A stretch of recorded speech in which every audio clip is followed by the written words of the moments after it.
nosso assinante sabe, prometemos para esta terça-feira uma ampla análise para confinadores e também para quem opera no mercado de proteína animal. Mas, diante dos acontecimentos urgentes, decidimos transferir essa análise para amanhã, quarta-feira, dia 15 de abril. E o vídeo que você verá a partir de agora foi escrito e dirigido por Júlio Brissac, analista-chefe e estrategista de mercado de pecuária de corte aqui da Rural Business. Você viu ou ouviu por aí a notícia de que no último dia 12 de abril, a Smithfield Foods anunciou o fechamento temporário de fábrica em Sioux Falls, no estado americano da Dakota do Sul? Viu que até sábado passado, mais de 230 funcionários dessa unidade haviam testado positivo para a Covid-19? Planta onde atualmente estão empregados um total de 3.700 pessoas? Se ainda não entendeu a importância dessa informação, tire as crianças da sala, sente-se e coloque seus dois ouvidos para funcionar com atenção máxima, para poder acompanhar atentamente o que temos a mostrar para você. Seja muito bem-vindo à Rural Business, única agência independente, provedora de informações estratégicas para o agronegócio e investidores de commodities agrícolas do mundo, já que aqui não existe interferência de compradores ou vendedores em nosso conteúdo.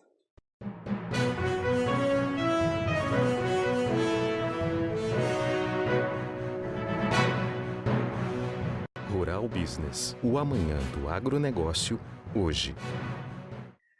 A Smithfield de Sioux Falls tem mais de 550 produtores de suínos que fornecem matéria-prima diariamente para essa unidade industrial. Dito isso, a governadora da Dakota do Sul, Kristi Noem, e o prefeito de Sioux Falls, Paul Tenhaken, declararam à agência de notícias financeiras Dow Jones que foram os dois políticos que pediram à Smithfield Foods que fechasse a unidade por 2 semanas. Segundo o prefeito, Sioux Falls tem atualmente mais casos de Covid-19 per capita do que os registrados em cidades muito maiores, como Chicago ou Seattle. Na quarta-feira, 80 casos foram relatados na fábrica da Smithfield, número que saltou para 190 na sexta-feira e para 238 no sábado. Percebe que o que temos aqui são casos e que não se fala de mortos? E não há qualquer estudo de quantos casos de gripe normal foram registrados na unidade um ano atrás, só para que pudéssemos fazer uma comparação, já que para muitos isso hoje em dia não é mais importante.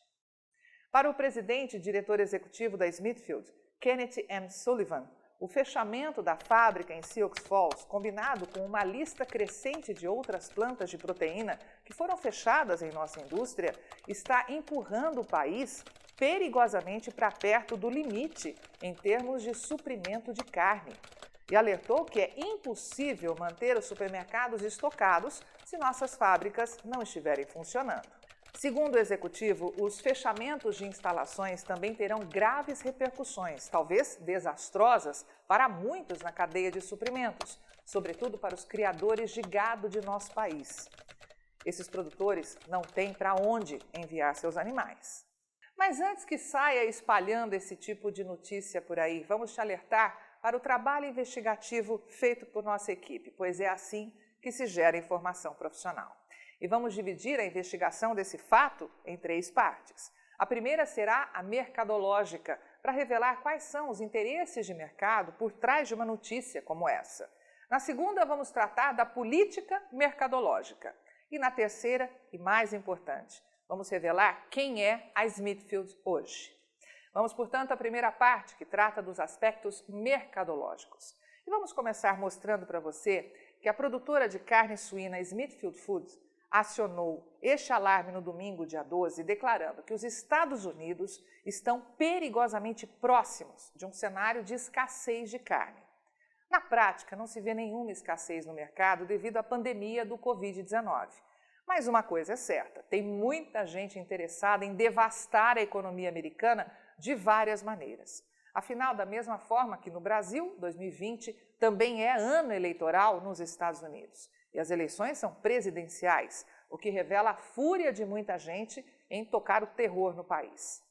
Em conversa com distribuidores locais, nós aqui da Rural Business percebemos que a proteína está amplamente disponível para os consumidores, pelo menos por enquanto.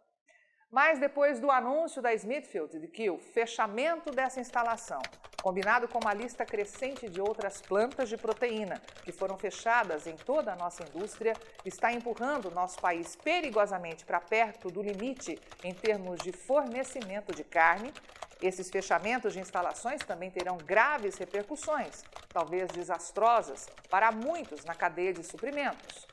Como podemos ver, a linguagem usada pelo presidente e diretor executivo da companhia é forte. Júlio Brissac, nosso analista-chefe e responsável por essa análise de mercado, alerta para os propagadores do caos que o presidente da Smithfield esconde muitas informações no mercado. Brissac lembra que, apesar da planta de Sioux Falls responder apenas por cerca de 4 a 5% da capacidade total de processamento de carne suína dos Estados Unidos, gerando um impacto mínimo com esse fechamento temporário e que poderia ser absorvido até mesmo pela própria empresa, já que a produção em outras plantas frigoríficas pode ser acelerada para compensar eventuais perdas.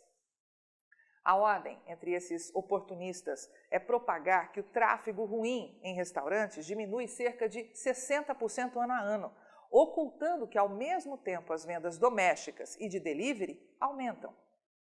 Mas eles não contam que sabem que por trás de uma notícia dessa pode haver ganhos mercadológicos com amplo espaço para tocar o terror junto aos produtores, reduzindo o valor de animais, gerando lucros ainda maiores para as empresas frigoríficas.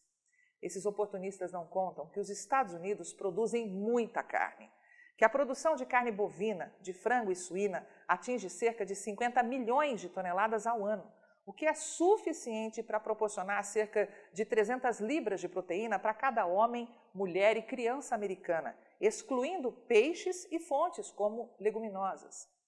Eles também não contam que os Estados Unidos consomem aproximadamente 1 milhão de toneladas de frutos do mar por ano. Os cálculos, com base nos dados do USDA, o Departamento de Agricultura do país, são aproximados. Mas o que está claro aqui é que os Estados Unidos são capazes de exportar milhões de toneladas de produtos de carne anualmente. Na prática, o que acontece hoje é que os americanos produzem mais proteína do que são capazes de consumir. E especificamente as exportações líquidas de carne suína totalizaram cerca de 3 milhões de toneladas nos últimos 12 meses.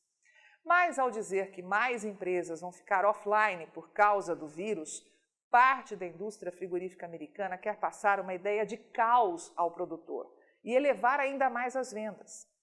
Júlio Brissac alerta que quem tem um pouco mais de vivência no mercado sabe que em cada planta fechada a opção de venda dos produtores diminui e a concentração de compra faz com que se possa marretar negativamente os preços junto aos produtores, melhorando as margens de lucro desses frigoríficos.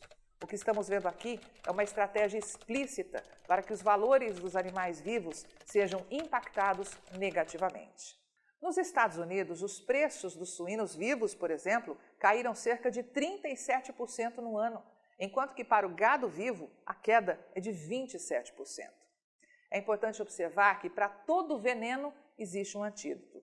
E neste caso é bom olhar o valor das ações, por exemplo, da Tyson e da Sanderson Farms, 2 frigoríficos americanos que tiveram queda, em média, de cerca de 30% no acumulado do ano. E vamos agora à segunda parte da nossa investigação, que é a política mercadológica. Tem muita gente de dentro e de fora dos Estados Unidos tentando tocar o terror no país, como já alertamos, porque é época de eleição e o que não falta é gente interessada e pronta a fazer de tudo para tirar Trump do poder. A governadora de Dakota do Sul, Kristi Noem, e o prefeito de Sioux Falls, Paul Tenhaken, são ligados ao Partido Republicano, o mesmo do presidente Trump. Mas como acontece no Brasil e no resto do mundo, política é ambiente de muitas disputas, onde imperam as vaidades e os interesses pessoais, antes de tudo. Mas mais para frente você vai entender melhor o nosso recado, porque finalmente chegamos à terceira parte desse nosso vídeo, que é responder quem é a Smithfield hoje. E se você chegou até aqui achando que com esse nome, se trata de uma empresa genuinamente americana e que essa briga é apenas mercadológica, de bairro, com alguns frigoríficos tentando ganhar mercado com o vírus e a pandemia dentro dos Estados Unidos, sinto dizer, meu amigo, que você está redondamente enganado. Quem é assinante da Rural Business há um pouco mais de tempo já sabe muito bem quem é a Smithfield e que há muito deixou de ser uma empresa norte-americana. Hoje, quem controla a companhia é a chinesa WH Group e que vem a ser nada mais nada menos que a maior empresa de carne suína do mundo, com posições número 1 na China, nos Estados Unidos e nos principais mercados da Europa. A plataforma global do grupo chinês, por enquanto, opera na produção e abate de suínos, além de processamento e distribuição de carnes embaladas e carne suína fresca, alçando-os à posição número 1 em todos os principais segmentos da indústria suína. Para você ter uma ideia, em 2015, ou seja, 5 anos atrás, o grupo WH registrou vendas de 21,2 bilhões de dólares. Eles também participam de outros negócios, especificamente na China, como fabricação e venda de materiais de embalagem, prestação de serviços de logística, operação de uma cadeia de supermercados, produção de ingredientes, aromatizantes e tripas naturais, além de produtos farmacêuticos biológicos. O WH Group, que anteriormente era conhecido como Shuanghui International, mudou o nome em janeiro de 2014 para, segundo eles, refletir seu alcance e aspirações globais emergentes como uma marca líder mundial. Mas na leitura aqui da Rural Business, essa mudança de nome ocorreu para que não ficasse explícito que se tratava de uma empresa chinesa e assim conseguir ganhar mercado, digamos, camuflada. A WH Group está listada na Bolsa de Valores de Hong Kong desde 5 de agosto de 2014, sob o Código de Ações 288. Entendeu qual é o jogo agora? Entendeu por que vai aumentar a lista de empresas frigoríficas por aí, dizendo que vai promover o fechamento temporário de algumas fábricas? Não se iluda. Tudo não passa de uma manobra mercadológica para que essas empresas possam lucrar ainda mais.